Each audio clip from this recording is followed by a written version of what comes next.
Last night's New York City mayoral debate wasn't just heated, it was an all-out political brawl. Sparks were flying, egos were bruised, and careers may have just gone up in flames. Far-left radical Zohran Mamdani, he strutted in like a socialist savior, and he left looking like a clueless amateur. Then came the knockout. Andrew Cuomo, of all people, torched him, exposing just how clueless Mamdani really is about the job he wants. I mean, you could not have scripted this any better. Mamdani, he tried to clap back, and he just ends up punching himself in the face politically. Meanwhile, disgraced liberal journalist Don Lemon, he's back, and this time, he's calling on Americans to fight ICE with guns. It was so outrageous that even Chris Cuomo went on live TV and blasted his former coworker. When Cuomo's the voice of reason, you know things are upside down.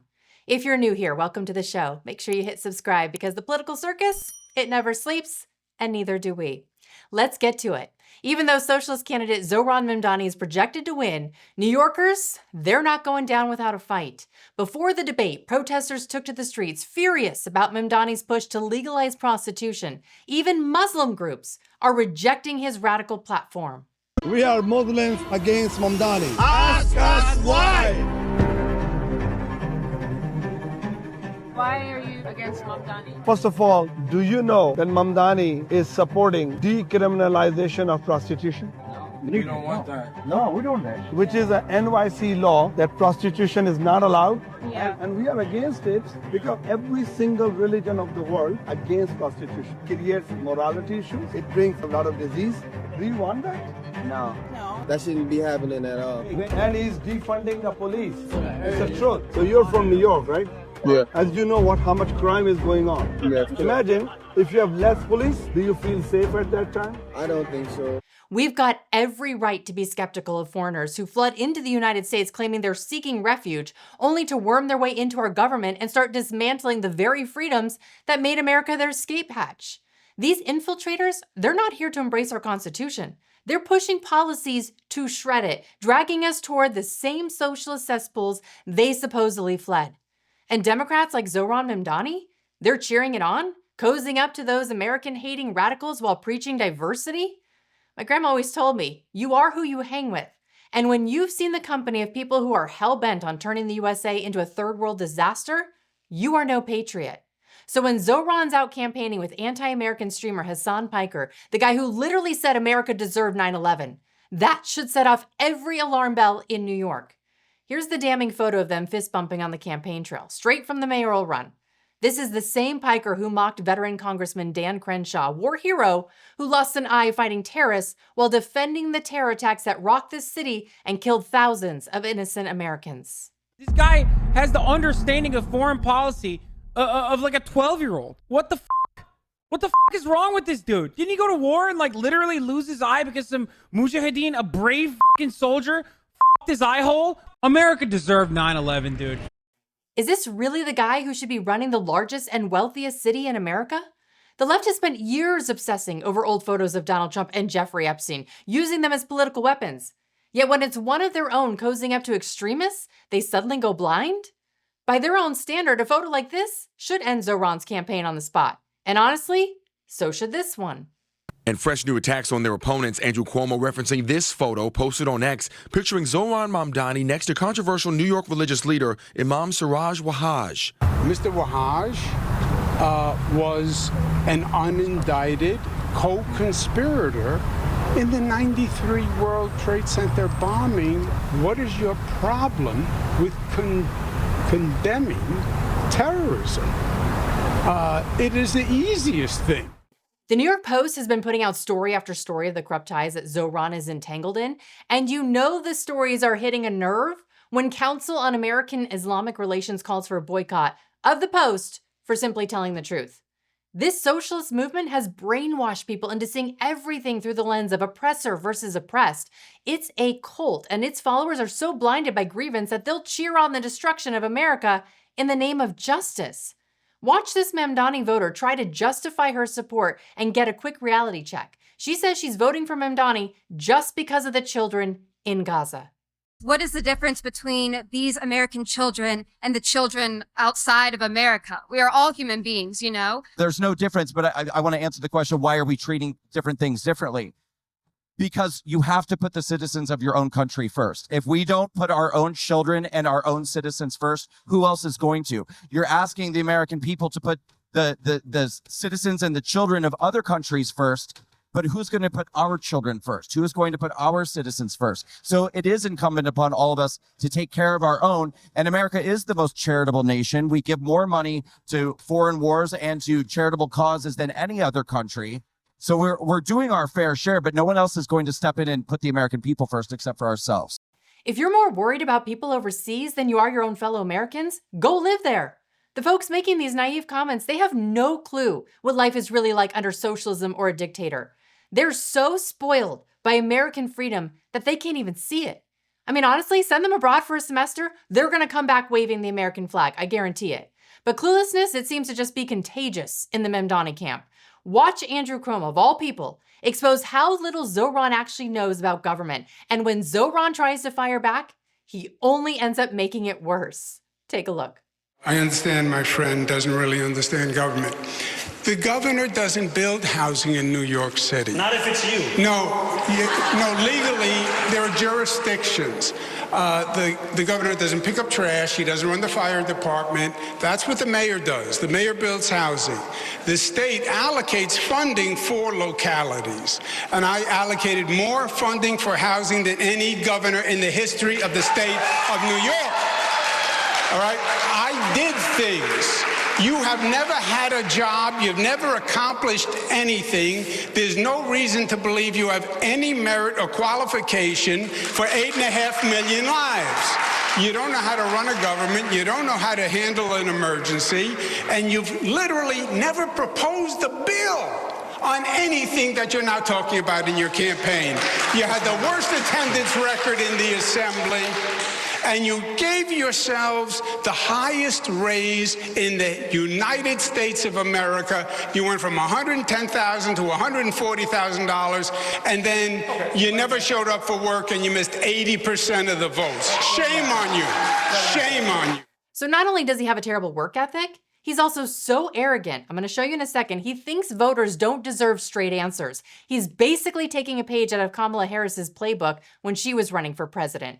Remember when she refused to say how she would vote on Prop 36, the tough on crime policy that Californians were begging for? She acted like voters were too dumb to get her nuance. My ballot is on its way to California, and I'm going to trust the system that it will arrive there. And I am not going to talk about the vote on that because, honestly, it's the Sunday before the election, and I don't intend to create an endorsement one way or another around it.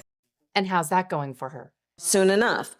And you know, I sometimes think about, you know what, I am not president of the United States. You want to go to the White House and talk to him? Then go on and do that.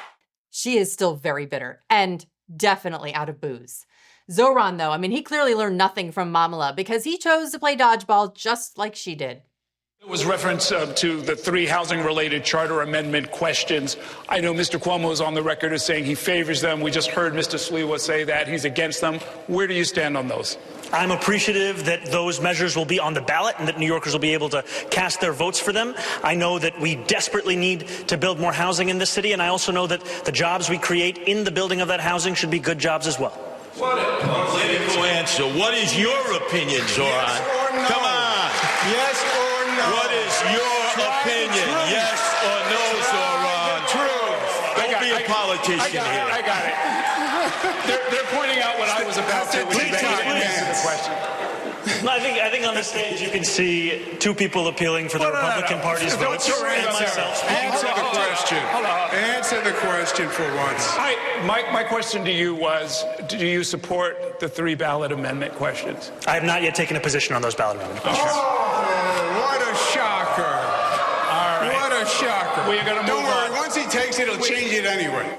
Democrats think they don't have to answer to the people. They expect blind loyalty, not informed votes. But Curtis Sliwa, he's the opposite. Straight talk, no filter, and apparently no clue how to pronounce Zohran's name, which somehow makes this roast even better. Watch this. First off, Zohran, I get a good belly laugh. Zohran, bro. Oh, all right. I'll keep practicing. I got you. I get a good belly laugh every time I hear you say free fare in the subways. Half the people don't pay anyway.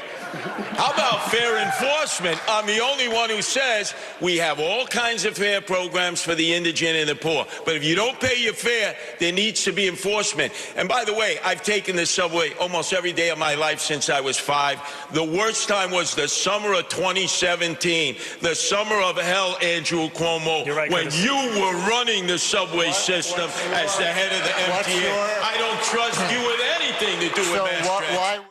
Sliwa says the answer is more cops. Mamdani says the answer is more therapists. Now, only one of those actually stops crime, and it's not the one with a couch and a clipboard.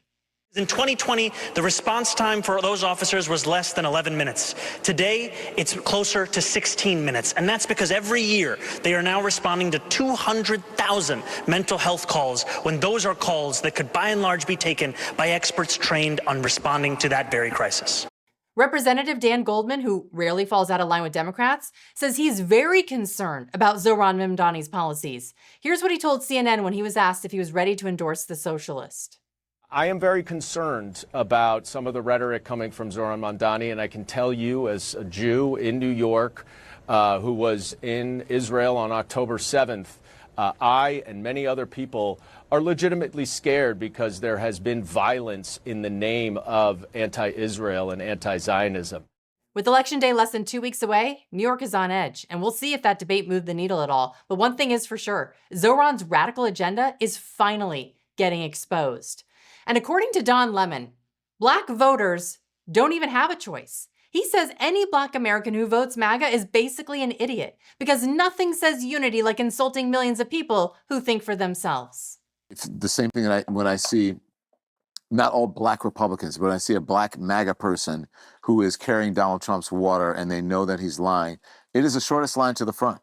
Because if you're Black and you're whatever, you're just in line with a bunch of other Democrats that are doing the same thing that you're doing. But if you become a Black MAGA person, it's like, whoa, let's book this person, let's put him on television. So you don't think you can be a sincere Black MAGA person? No, I just said, I don't think that, I just said, I think there can be sincere Republicans. But you can't be a sincere Black Republican? I don't think that you can be a rational MAGA, be Black and be a rational MAGA person. I think you can be Black and be a Republican. I think they would find that very insulting. Well, I mean, the truth is often insulting. Maybe Don should have just stopped after he said, I don't think. Would have been a more accurate statement. And since when has he ever been the poster child for rational? I'm pretty sure never. Now, I was reading through the responses to this clip on X, and this one by Dr. Dina McMillan caught my attention. She wrote, quote, I'm Black and a rational MAGA person. It was learning about human behavior, influence mechanisms, and watching the Democrat Party manipulate people that turned me away. I went first to the Republicans and then to MAGA. I'm a social psychologist with both a master's degree and doctorate from Stanford University. The Democrats want to keep Black people ignorant, entitled, and perceiving themselves as victims. No. I mean, exactly. It's disgusting. Democrats march into Black communities preaching equity, then leave behind crime, poverty, and broken schools. They've run these cities for decades, and what has changed? Nothing, other than more drugs, more gangs, and more empty promises. They throw crumbs, and then they'd expect eternal loyalty. And now, when Republicans actually try to fix the mess, Don Lemon tells people to arm themselves against ICE, the very people that are trying to get rid of the crime on the streets. What he says is so bad that it forces Chris Cuomo to go on live television and blast him over the dangerous rhetoric. I'm going to show it to you in just a second, but first, here's what Don Lemon said. Black people, brown people of all stripes, whether you're an Indian American or a Mexican American or whoever you are, go out in your place where you live and get a gun legally, get a license to carry legally. Because when you have people knocking on your door and taking you away without due process as a citizen, isn't that what the Second Amendment was written for? This is the same gun grabber, by the way, who trashed the Second Amendment for years and is now inciting shootouts with federal law enforcement. It's disgusting and dangerous. See, the left, they're just trying as hard as they can to get an ICE agent killed, and I don't think they will stop until it happens. That might not even stop them. Chris Cuomo, who's no friend of Trump's policies, he laid into his former coworker and demanded there be more outrage. We actually have influencers right now saying, hey, go buy a gun. And if ICE comes to your house and wants to arrest you and they're not supposed to, you'll have the weapon. It is one of the worst things I've heard in a long time. And I can't believe there's not more outrage over that. Cuomo might want to extend that sermon because it's not just failed anchors that are pushing violence, it's liberal influencers too. They are not the only ones with guns in this city. They're not the only ones, and don't forget that. And I don't say that because we're calling for violence. I'm saying that because the people have every right to defend themselves against masked, unidentified gunmen with AR-15s and other military rifles. This is what the left does now. They try to intimidate law enforcement and justify violence, all while ICE agents are risking their lives every single day just to keep Americans safe. They're trying to prevent things like what just happened on Gavin Newsom's roads. This Indian illegal alien is now in custody after killing 3 people in a tragic crash on the freeway in Ontario. The footage I'm about to show you, it's disturbing. This guy never hit the brakes before slamming into slow-moving traffic, which caused a deadly chain reaction. Watch this. Now take a look. This is exclusive dash cam video that is now the subject of several law enforcement investigations. Shows the moment a red semi-truck plowed into a number of vehicles on the westbound 10 freeway in Ontario just after 1 p.m. yesterday. The CHP told the LA Times the driver of this big rig is a 21-year-old man who is now under arrest on suspicion of driving under the influence of drugs. A total of 4 semis were involved and also 4 passenger vehicles, one of them exploding in flames. 3 people were killed and 4 others were taken to local hospitals. This is the second illegal to kill someone in a crash with a California driver's license in just the past couple of months. I mean, remember this illegal driving in Florida with a driver's license from, again, Gavin Newsom. He too killed 3 people. Stephen Miller, he teed off on the Democrats, whose policies are clearly the driving force behind these preventable tragedies. 3 people just died in California, killed by an illegal alien on the road, driving a semi-truck that was allowed into the country, caught and released by Joe Biden, and put on the road by Gavin Newsom. How much more blood has to be spilled by Democrats, Sean, before this madness stops? He's right. How much more blood has to be spilled before Democrats stop putting ideology over safety? These aren't accidents. They're the direct result of open borders, weak leaders, and policies that value political points over human lives. The same politicians who preach compassion are the ones that are turning America into a dumping ground for chaos, from New York all the way to California. And when you question it, they call you racist. So here's the truth. Protecting your country, your community, and your family, that's not extreme. It's American. And no amount of media spin or woke scolding will ever change that. As always, thanks so much for watching today. Hit that like button if you haven't already, and I hope to see you back here tomorrow. Have a good rest of your day, everybody.